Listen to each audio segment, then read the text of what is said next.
Ja sam majka i umetnica i moj najveći uspeh je moja porodica.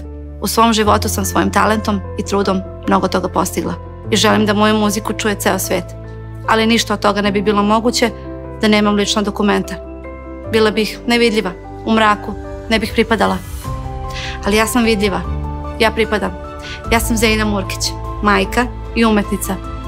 Ako vi ili vaša deca nemate državljanstvo ili lična dokumenta, obratite se matičnoj službi, socijalnoj službi ili najbližoj policijskoj stanici. Postoji rešenje, niste sami, vi pripadate.